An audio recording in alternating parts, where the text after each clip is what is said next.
100% Seine-et-Marne, plongé au cœur d'un territoire en mouvement avec le département de Seine-et-Marne.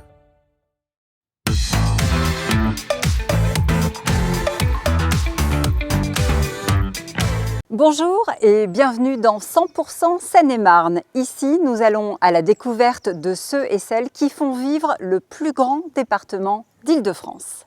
Direction Thomery, c'est là que Rosa Bonheur a terminé sa vie. Son âme flotte encore dans les couloirs du château de By. On visitera l'exposition exceptionnelle consacrée à l'artiste, figure du féminisme, qui ouvre ses portes à l'occasion du bicentenaire de sa naissance. Et puis, nous prendrons la direction de Fontainebleau, car une partie de l'héritage de Rosa Bonheur s'y trouve aujourd'hui. L'artiste est née en 1822 à Bordeaux, mais c'est ici qu'on est vraiment chez elle, à Thomery. Ce lieu, elle l'a choisi, elle y a vécu, elle y a peint pendant près de 40 ans. Une femme résolument moderne qui fumait le havane, portait le cheveu court et vivait entourée d'animaux. Un esprit libre dont les amis s'appelaient Zola, Massenet, Bizet ou encore Flaubert. Ici, vous allez le voir, sa présence est à peu près partout et c'est ce qui plaît, entre autres, à la propriétaire du château de By, Catherine Brault. Votre coup de cœur pour ce lieu, c'est précisément parce qu'il y flotte l'esprit de Rosa Bonheur. Alors je ne sais pas si mon coup de cœur est venu de là, parce que j'ai eu l'impression que je n'avais pas le choix. Quand je suis arrivée ici, je me suis vraiment retrouvée happée dans une histoire en fait, qui m'échappait complètement. Et effectivement, quand on rentre dans chacune des pièces, que ce soit la cuisine, la salle à manger, le salon ou les chambres, on a vraiment l'impression d'une présence très forte, très bienveillante. Et on se dit que chaque objet, chaque chose a été posée là par Rosa Bonheur, par la main de Rosa, et on n'a pas envie de toucher aux objets. Le 16 mars, dans quelques jours, ce sera le bicentenaire de sa naissance. À cette occasion, avec le département de Seine-et-Marne, vous avez voulu, on peut le dire comme ça peut-être, montrer l'artiste sous un autre jour, sous un jour qu'on connaît moins. Oui.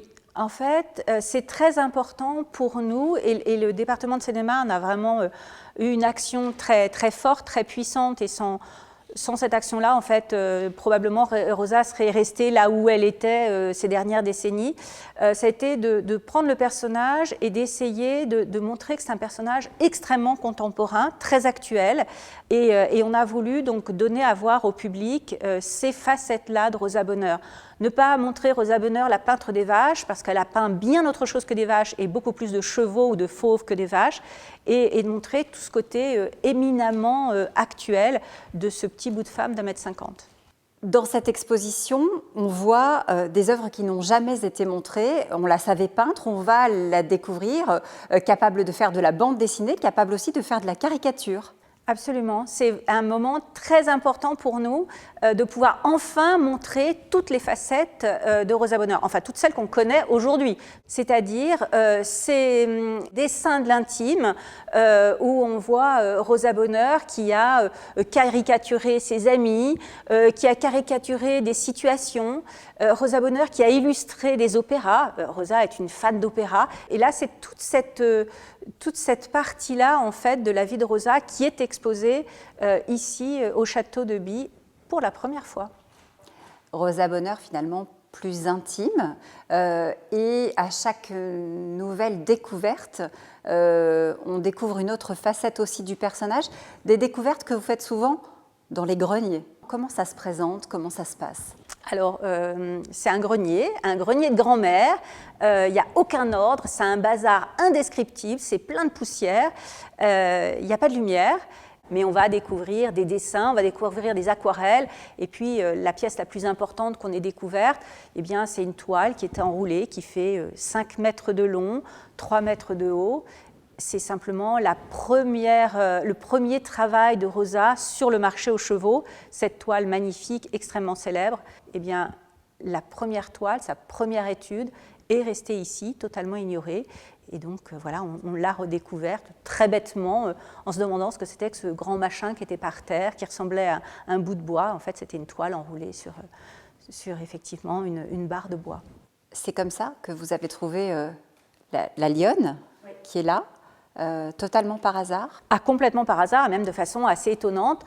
En fait, c'était une boule de papier journal Et quand j'ai attrapé cette boule de papier journal, j'ai la main qui est passée à travers, et donc j'étais un peu étonnée, donc j'ai défait les nœuds, etc. Et là, je me suis retrouvée face à cette lionne, alors c'est quand même très impressionnant. Cette lionne, on savait qu'elle existait, on savait qu'elle était là, on l'avait sur les photos, Rosa en parle beaucoup, et donc là, voilà, maintenant, elle a retrouvé sa place au pied de Rosa, au pied du portrait de Rosa. Ouais, c'est assez étonnant. Vous disiez moderne, très actuel, parce que très proche de la nature, parce que féministe avant l'heure, dans un sens un peu différent. Elle aidait beaucoup les artistes femmes, notamment.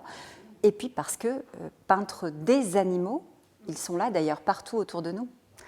En fait, oui, c'est une femme très moderne parce qu'elle a ses préoccupations, les préoccupations qui sont devenues nos préoccupations les plus importantes peut-être du moment, avec l'égalité homme-femme. Pour elle, il n'y a pas de différence, c'est une évidence, mais elle ne va pas le déclarer, elle va vouloir le démontrer. Et c'est pour cette raison qu'elle va s'attaquer à des sujets qui ne sont pas des sujets féminins, à des tailles de toile qui ne sont pas non plus des tailles de toile féminines. Et c'est vraiment la démonstration par l'action, en fait. Et puis après, son regard, le regard qu'elle va avoir sur les animaux, elle considère que les animaux sont effectivement sur le même plan que les humains, et elle va vouloir démontrer qu'ils ont une âme, par le regard, notamment le regard de l'animal, la porte de l'âme, et puis effectivement elle va attirer l'attention sur l'importance de la nature. En fait, elle essaye de préserver cette nature, de mettre l'accent dessus, pas uniquement parce que c'est esthétique, mais parce qu'elle dit que c'est essentiel. On va repartir, Catherine, mais je crois que vous avez une photo qui représente les œuvres de Rosa, 4700 œuvres signées Rosa Bonheur, qui sont prises ici, juste sur le parvis. Oui, en fait, ce qui se passe, c'est qu'au moment de sa mort, Rosa va choisir son héritière, ce qui est déjà très étonnant à l'époque. Donc, elle se choisit son héritière, elle pense que c'est elle qui va pouvoir conserver tout ça. Et en fait, la famille de Rosa ne va pas accepter cette décision. Et ils vont obliger l'héritière, donc Anna Klumke, à tout vendre. Et Anna Klumke en a racheté une partie. Anna Klumke a fait deux choses très intéressantes, c'est-à-dire que, comme si elle avait eu le fameux smartphone à l'époque, eh bien, elle va faire une photographie de tout ce qui part. Et c'est ce qui correspond, c'est ce qui constitue notre fonds d'archives absolument essentiel. Et ensuite, quand cette vente va être effectuée, eh bien, Anna, de façon très intelligente, va racheter quasiment la moitié des œuvres et elle va en faire don à l'État. Elle va en faire don notamment au château de Fontainebleau qui va récupérer une grosse partie de cette collection. Le lieu n'a pas été choisi au hasard, vous allez comprendre pourquoi. Marie-Christine Labourdette, cette pièce et ce château ont un rapport particulier avec Rosa Bonheur. Pourquoi Fontainebleau et pourquoi Rosa Bonheur? Absolument, donc c'est le fumoir de l'empereur qui est créé en 1863 dans cette pièce qui est une grande pièce dont les décors Henri IV sont encore visibles au plafond. Et c'est un espace qui va devenir, dans les années au début du XXe siècle, très vite le réceptacle de la mémoire voulue par Anna Klumke autour de Rosa Bonheur. Comment se fait-il que ce soit ce château qui a été choisi? Parce qu'il y avait justement cette histoire particulière entre la proximité géographique peut-être aussi de Thomery et puis cette histoire particulière avec l'impératrice? Oui, je pense que Anna Klumke avait été très sensible à la fois évidemment à la proximité géographique, aussi au fait que Fontainebleau devient un musée national au début du XXe siècle et donc peut accueillir aussi et peut mettre en valeur la mémoire d'une artiste qui est très restée attachée à la terre, à la forêt de Fontainebleau que le château incarne puisqu'il en est le cœur.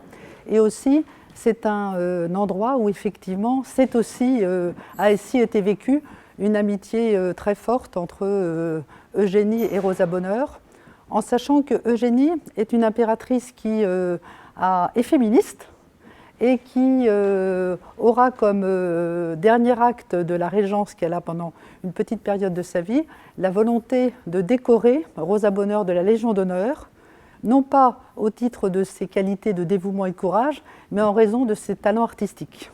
Vincent Cochet, vous êtes l'un des commissaires de l'exposition consacrée à Rosa Bonheur. Il y a autour de nous des œuvres signées Rosa Bonheur, mais pour l'exposition, qu'est-ce qui va sortir des réserves? Qu'est-ce qu'on va pouvoir découvrir qu'on a peut-être jamais vues ou parfois vues mais très peu?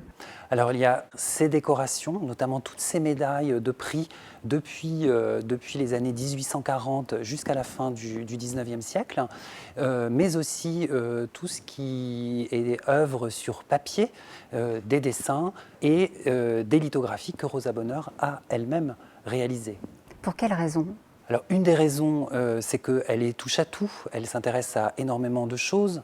Et l'autre raison, c'est que parfois, elle pouvait avoir des commentaires un peu sévères sur ses œuvres retouchées, reprises, retranscrites par des graveurs. Et quand elle n'était pas contente, finalement, le meilleur moyen d'avoir satisfaction, c'est de faire soi-même. Oui, parce qu'elle a une particularité, c'est qu'elle saisit l'âme des animaux. C'est ça, d'où le nom de notre exposition, Capturer l'âme. C'est vraiment une artiste qui va aller essayer de comprendre, de capter les émotions, les sentiments, on pourrait dire, des animaux, notamment à travers leur regard. On vous laisse découvrir l'œuvre de Rosa Bonheur et on vous donne rendez-vous le mois prochain à Charny pour parler handicap et inclusion.